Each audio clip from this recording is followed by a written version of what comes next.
light? Do I need to turn something on? Or is it okay? All right, cool. What's up, people? Welcome to the first installment of Interviewing a Gamer of 2017. This is awesome. All right. Who we have today is Kat. And I will let Kat introduce herself and let you guys know where you can find her on social media. Um, and also let Kat tell you a little bit about herself if she chooses. And then we will go ahead and get started with the questions. So, Kat, thank you Hey, for thank you. part of interviewing a gamer, the first installment of 2017. Oh, it's so exciting. Yes, no. How are you doing? Oh, I'm good. I'm good. Thanks for, having me on. It's awesome. Awesome. So, if you want to, you can tell the viewers who you are, where they can find you. If you want to, I guess, link to your social media, whatever social media you use or whatnot. You can let Sure. me know. Sure. Well, hey, what's up? I'm Kat, and I go by MartianKat on Twitch. It's twitch.tv/MartianKat, MartianKat. You can also find me on Twitter at KatMars77. It's KATMARS77. And I usually stream roughly about 3 to 4 times a week. So do various games like MMOs and shooters.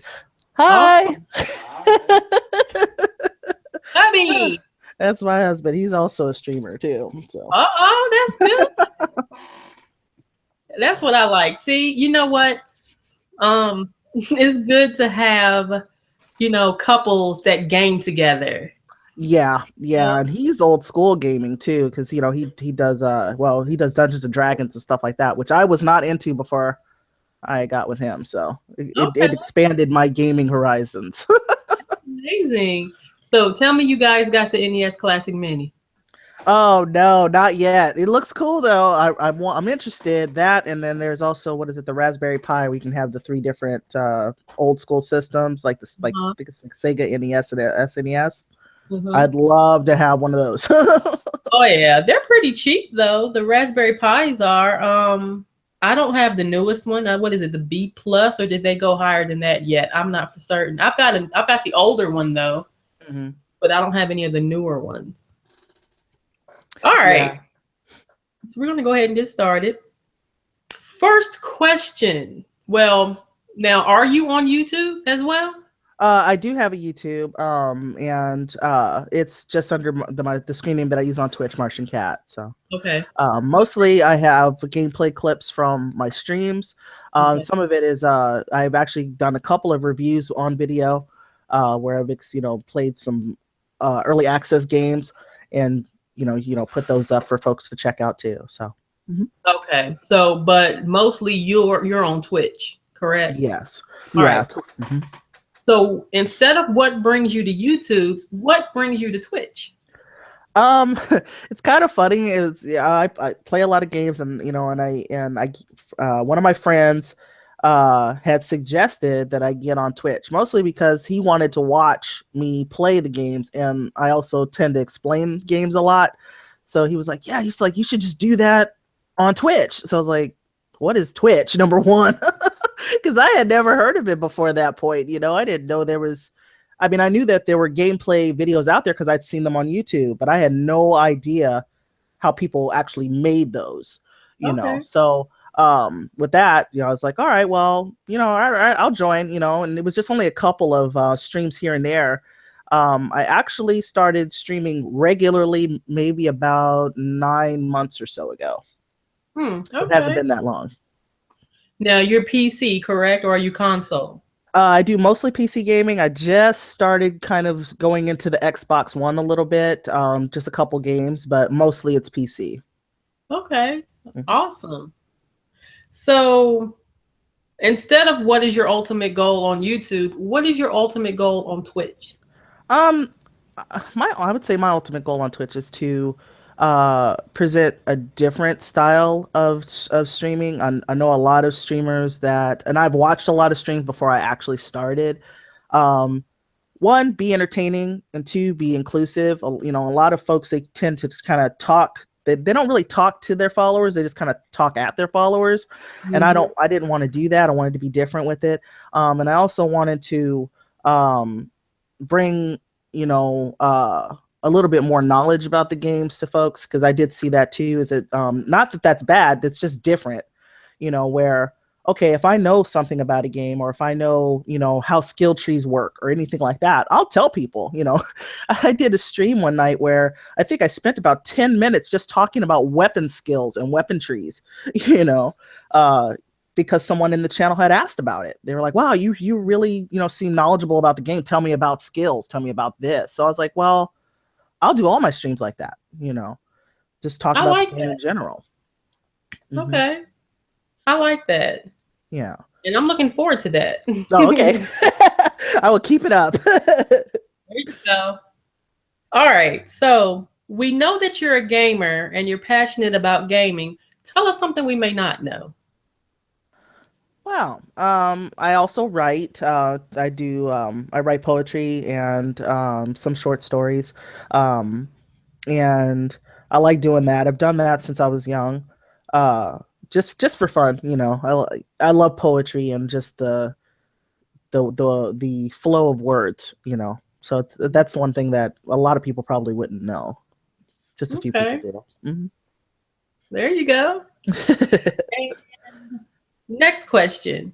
Do you feel that it's important to complete games 100%?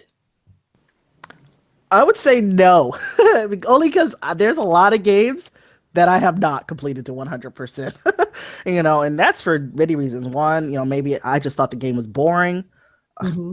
which has happened, you know, or there might have been a point where the game actually glitched, especially when you're looking at console games that didn't have, you know, the wonderful updates that we have now. You know, if you're talking like old school games on disc, you know, PS2 before, even before that, games glitched, so you couldn't finish it. You know, Mm-hmm. um, I think if the player has gotten what they wanted out of the game, then you're good. You don't have to, you know, complete all the achievements and complete all the stories and look at the three different endings that the game might have. You don't have to do that, you know. Um, but there are many games that I have finished 100%. Usually those games are story driven. If it's story driven and has a lot of really good character development, I will typically finish those games to 100%. Okay. Cool. So, do you feel that you are a trophy hunter? Why or why not? I'm sorry, what was that question again? Do you feel that you are a trophy hunter? Why Oh, or a why? trophy hunter. Um, it depends because there are some times that I'll go specifically and look at the achievements and I'll try to get those. I was I was actually doing that last night a little bit. I was playing the Division on stream and one of the and it sounds horrible, I know, but one of the goals was to do 40 explosive kills. So I was on the missions looking specifically to use explosives to get through the weekly task of doing that. So yeah, sometimes I will hunt for trophies if it's something fun Mhm.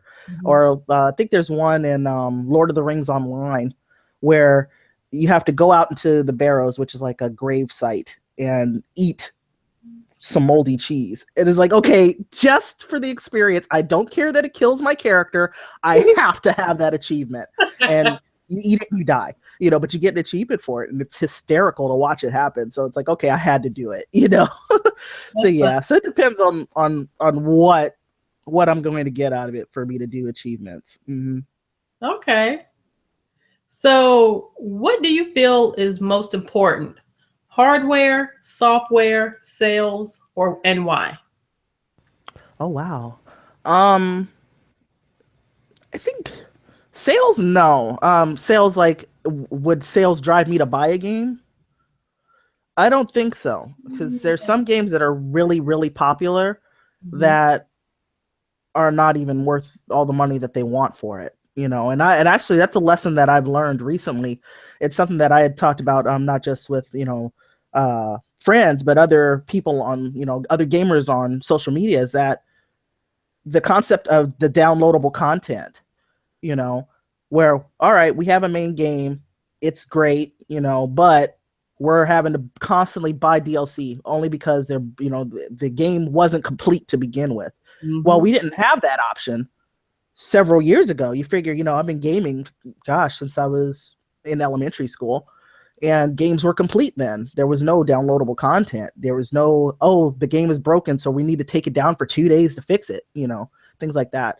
And I think that was a poor direction for game companies to go into. Of course, it's putting tons of cash into their pocket, but it's made, to me, I feel like it's, for some content, it's made for poor experience with games. You hear that a lot, where folks are just complaining about how much money they've dumped into the DLC content for games and not really gotten much enjoyment out of the experience of doing that. Only, they've spent $70 now. Mm-hmm. Hardware is important, mostly, for streaming purposes. So I would say it's all important, but I don't think sales are important to whether I would purchase a game or not. Hardware is important. Yeah, yeah.